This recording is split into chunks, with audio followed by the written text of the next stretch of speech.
Greetings, everyone! After the Minecraft movie's teaser trailer dropped last week, I was sent a nice little gift in the mail. Contained within this letter was an entire plot synopsis of a Minecraft movie, which I will now present to you in the form of this slideshow. If you haven't already, prepare yourself, for what you're about to witness is the absolute peak of our modern-day cinematic capabilities.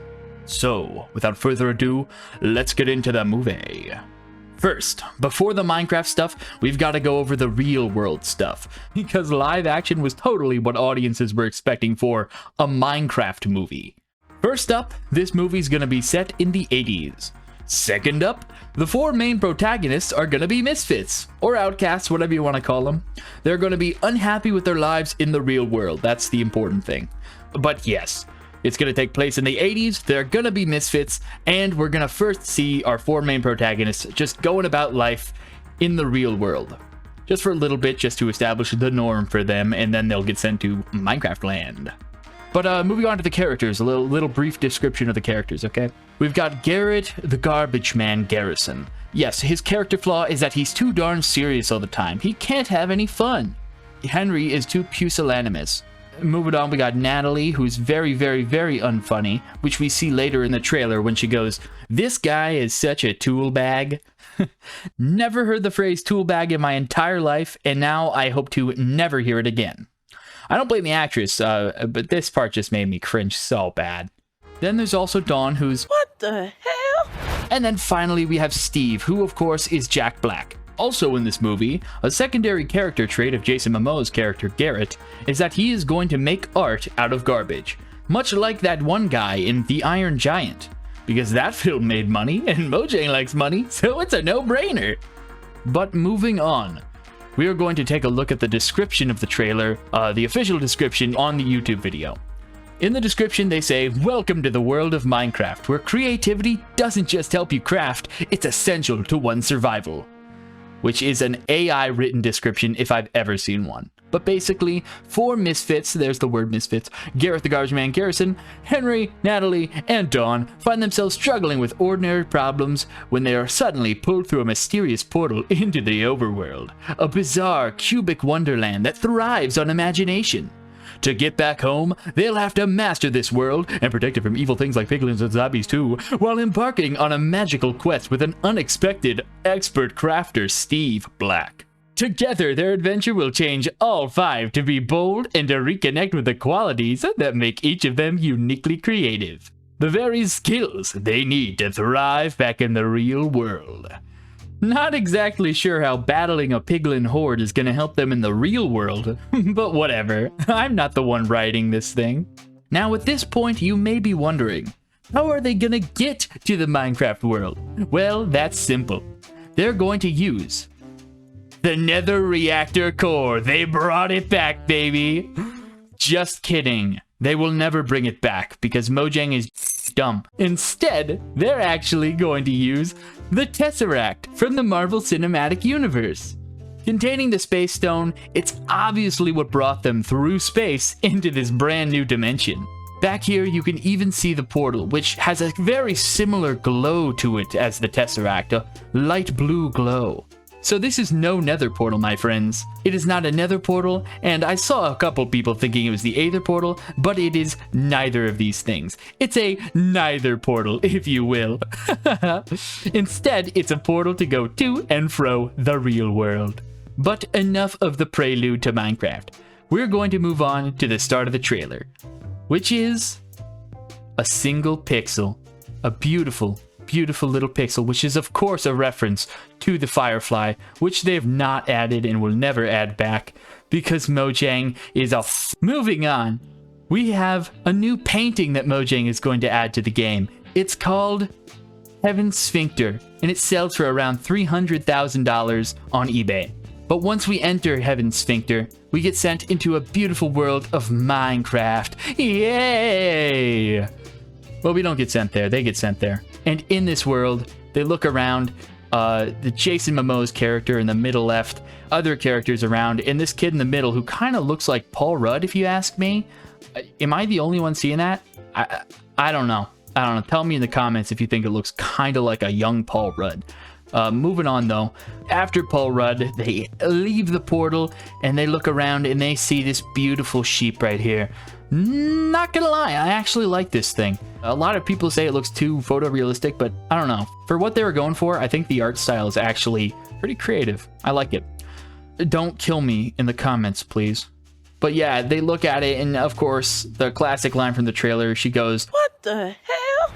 And everyone in the theater laughs. But as you'll see again, they've got the Tesseract, and that is actually how they got here. They lit the portal with the Tesseract, and then, uh-oh, the Tesseract flies back through the portal, and the portal closes on itself. They're trapped! Oh no! But honestly, it's not the worst place to be trapped, if I'm being honest. I don't think they have taxes in Minecraft, so a lot of worse places you could be trapped. But crashing through, it is now nighttime because they've just sort of been walking around the overworld for the past 20 minutes. Because, like, what else are they going to do? They don't know Steve is here yet. They're just bumbling around the overworld, and it's nighttime. They don't even know monsters are here yet. But keyword, yet. Because after they pick up this block and stare at it, and it's really small for some reason. After they do all those things, the monsters do come out. Uh-oh, he's right behind me, isn't he? After they narrowly survive the creeper attack, they run off with this mysterious stranger in the night, who they follow to his base. Once they're at his base, he introduces himself. "We have the one and only Jack Black!" Playing himself. And of course, this is the part of the movie where Jack Black just burst into flames. Fun fact, this actually was not in the script or the plot or the CGI. He just did this. And nobody knows how, but they left it in because I guess it looked cool. But of course, there's Jack Black, and he looks into the camera and he goes, "I am Steve." And the crowd applauds like never before. Endgame ain't got shit on a Minecraft movie in terms of fan service, in my opinion. Meeting this new stranger that they've run into, they of course have more questions for him. So they ask like a billion more questions, a lot about his backstory, and he's like, fine, you know what, I'm just gonna explain myself. So he starts explaining his backstory. He was once a person in the real world, if you couldn't tell. And he found the Tesseract thing, and he went to he found a portal, and then he like went through it, and then he got sent to this new land, and he's been here for 45 years. But he hasn't been here alone, no. He has his pet wolf, Dennis, to accompany him on his journey. Dennis is Jack Black's best friend, and they are inseparable, until they aren't. Because Jack Black has been spelunking in the nether, and he pissed off this person who is the Malgosha. Don't know literally anything about this character, but I think they're going to be the bad guy of the movie. I mean, I know they're going to be the bad guy of the movie because I have the plot, of course. But he went to the nether. This is a flashback. He went to the nether, and he, like, pissed off all of these piglins by, I guess, not wearing pieces of gold armor. But stressing to the four of them the importance of colonizing the nether, he convinces them to help him in his conquest. Help him how, you may ask? Well, help him by crafting! He is going to teach them how to do all the things that Minecrafters can do, which includes crafting, and TNTing, and ender chesting.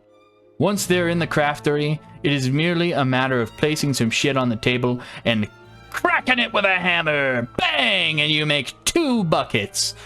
Never in my life have I made 2 buckets connected by a chain in Minecraft. But hey, I guess there's a first time for everything, right?